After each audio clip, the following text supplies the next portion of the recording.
So, the iPhone 14 Apple event is happening in September. However, this year, there's going to be a time for change in one of Apple's products that I want to talk about in particular today. What I do want to quickly mention is that around about fall of every year, Apple do about 2 events or so, one in September and one normally around kind of sort of the end of October time. Today, I'm mainly going to be talking about that September event, and that October event is more primarily designed around Macs and things like that instead. But today, what I want to talk about are these following products. And the first product I want to talk about that Apple are most likely going to reveal at this September event is a brand new Apple Watch. And this is why there's going to be a time for change. As we've heard in the last sort of 2 years or so, Apple are looking to completely redesign the Apple Watch, and especially for the Series 8. We have basically had the same sort of design ever since the original Apple Watch that came out back in 2015 or 16, whenever it was, and it has basically stayed unchanged ever since then. Yes, we have had a slightly bigger screen on it, and also the actual screen itself is actually larger in its proportion, and smaller kind of bezels around it, but the actual design is more designed of, say, the likes of the iPhone sort of 7, what came out around the same time as the Apple Watch, with those sort of curved edges. Everything since then has been more updated, with the likes of, say, the iPad Pro and the iPad Air and even the iPad Mini, and then onto the MacBooks, and even the iPhone 12 onwards has that more kind of sort of straight edge design. And it looks like the Apple Watch this year could be getting a design along the lines of more of that kind of chemistry instead of a curved design. We're definitely going to be getting a brand new Apple Watch Series 8 this year, but we've also been told that we might also be getting an Apple Watch Pro this year. And this just came out very recently in a leak that you can see right here. And most likely that this will actually replace one of the Apple Watch's lineups at the moment, and this is the Series edition. So Apple will be replacing this with the Pro model. And to be honest, this does make sense, being that Apple makes lots of Pro models for the MacBook, the iPhone, the iPad, and I could just go on. So, you know, to have an actual Apple Watch Pro, this does make a lot of sense. Something else that we've also been told is that we're going to be getting an updated third model this year. And that will either be kind of a rugged sort of design sort of Apple Watch, or most likely what I'm thinking it's probably going to be, it's going to be an updated Apple Watch SE with probably similar sort of guts to what we got in the Apple Watch 7, with a few features taken out, just like the current Apple Watch SE. And this is most likely one of the first products Apple will announce at the brand new Apple event in September time. The next device that Apple may talk about at this event is a brand new iPad. And when I talk about iPad, I'm talking about the most popular iPad that is sold out there. This is the one that costs around about $330 or so, or about $300 right now when you can get it on sale at this time of year, this far into it. And this year, it looks like Apple are going to be bringing out another model. This is going to be the iPad 10th generation, but there's going to be some big changes this year. One of the big changes that we've been told is most likely it's going to have a USB-C port on it. And that basically means the whole iPad line have all got USB-C ports if this does happen. And it's the first kind of iPad product line to actually go completely USB-C. So this is really, really exciting to see that we've now got MacBooks that use MagSafe and also use USB-C. And now we've got the full iPad lineup to have exactly the same. So this is really exciting to see this. Something else that's most likely going to happen, we're going to get a chip update inside it, and most likely this will be the A14 chipset inside it that was first introduced in the iPad Air and also introduced in the likes of the iPhone 12.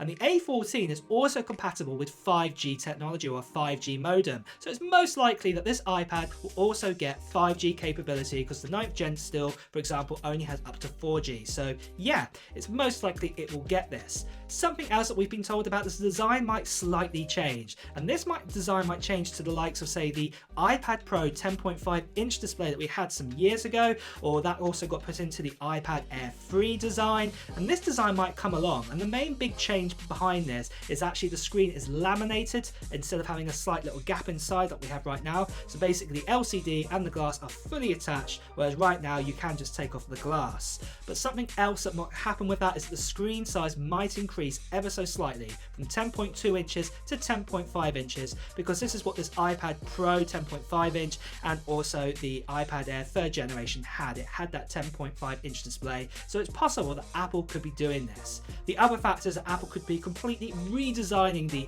iPad completely to accommodate that USB-C port and bring it up to date with designs the likes of, say, the iPad Pro, iPad Air and the iPad Mini. but we'll just have to wait and see on that design sort of leaks and rumours that have been bouncing around out there.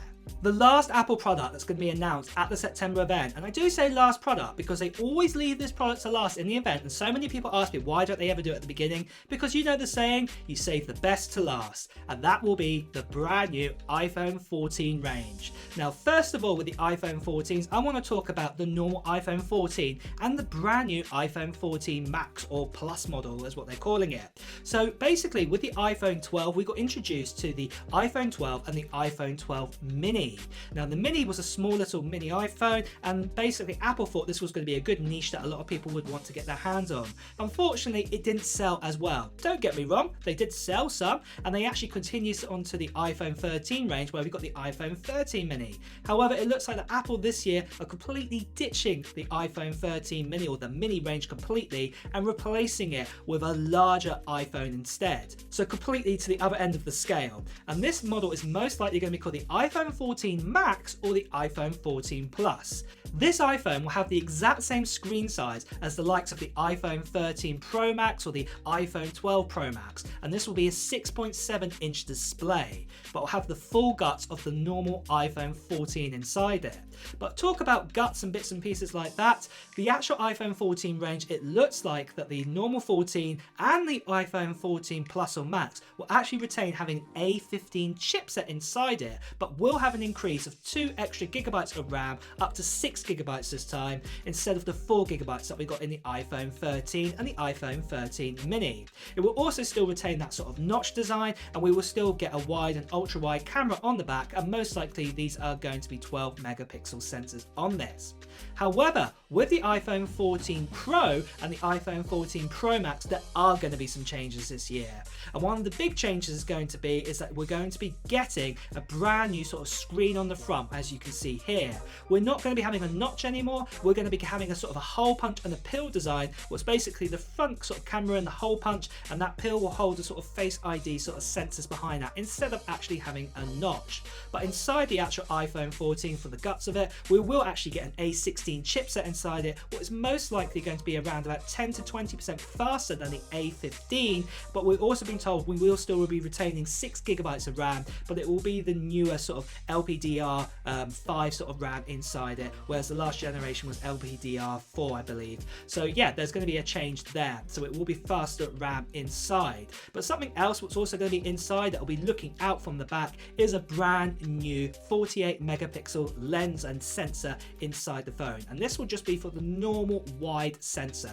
It won't be on the ultra wide or that telephoto sort of lens. They will still be 12 megapixels, but it will be a 48 megapixel on the sort of standard wide lens, and most likely Apple will be using sort of binning sort of technology similar to what Samsung do with their phones, and basically this means that you get kind of sort of the clarity of a 48 megapixel, but basically the size of the actual photos when they come out will be about the size of say a 12 megapixel kind of sort of camera sort of resolution. So it's a really kind of cool technology that they're going to be tapping into here, and this will be the first time that Apple actually stepped up their megapixels ever since the iPhone 6s, what first introduced a 12 megapixel sensor inside it, and Apple have been chopping and changing this 12 megapixel all along the while, but this is the first time it will be upgraded, so we're really looking forward to that.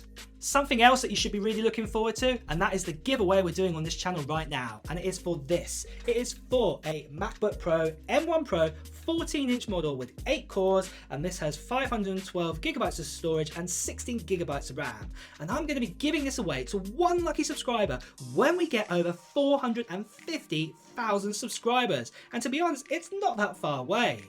And all you have to do to get your hands possibly on this MacBook Pro is write down in the comments below of what technology or what Apple technology you're planning to buy in 2022. Maybe it's some of these products that I've talked about today. I would love to know. Put it down in the comments below, and also if you are new here, make sure you subscribe to the channel and hit that notification bell, because when we get over 450,000 subscribers, I'm going to be announcing who the winner is of this MacBook Pro Pro via a video, and you won't want to miss out on that notification. So make sure you do that right now.